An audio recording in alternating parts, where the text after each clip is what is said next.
আসসালামু আলাইকুম। আপনি সঞ্চয়পত্র করার সময় একটা ব্যাংকে অ্যাকাউন্ট দিতে হয় বা একটা অ্যাকাউন্টের মাধ্যমে আপনার সঞ্চয়পত্রটা খুলতে হয়। আপনার সেই সঞ্চয়পত্রের মুনাফার যাবতীয় টাকা এবং যখন ম্যাচিউরড হয়ে যাবে, সেই ম্যাচুরিটির পর মূলধনের টাকা সেই অ্যাকাউন্টে চলে আসে। এখন প্রশ্ন হলো, আপনি যদি সেই ব্যাংক অ্যাকাউন্টটা পরিবর্তন করতে চান, তাহলে কি আপনি পারবেন? তো আপনাদের জন্য বর্তমান কিছু তথ্য আপনাদের সাথে শেয়ার করছি। গত ২ মাস আগেও আপনার সঞ্চয়পত্রে যে অ্যাকাউন্টটা দেওয়া হতো, সেই অ্যাকাউন্টটা পরিবর্তন করা যেত ব্যাংকে একটা অ্যাপ্লিকেশন করার মাধ্যমে। শুধু ব্যাংক অ্যাকাউন্ট নয়, মোবাইল নাম্বারও পরিবর্তন করা যেত। কিন্তু বর্তমানে আ কিছু আইনগত জটিলতা এবং সমসাময়িক পরিস্থিতির কারণে এই সেবাটা বন্ধ রাখা হয়েছে।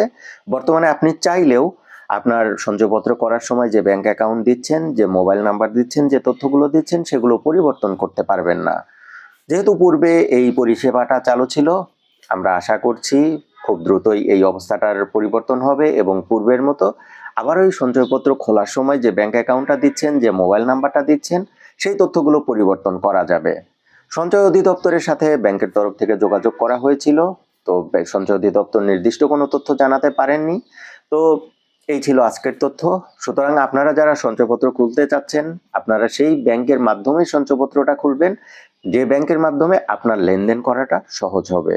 তাহলে এই যে তথ্য পরিবর্তন, এই ভোগান্তিতে আপনাদের পড়তে হবে না। তো বন্ধুরা, আজকের ভিডিও এতটুকুই। আশা করি আপনাদের যতটুকু তথ্য জানার ছিল, স্বল্প কথায় আমি ততটুকু তথ্য দিতে পেরেছি।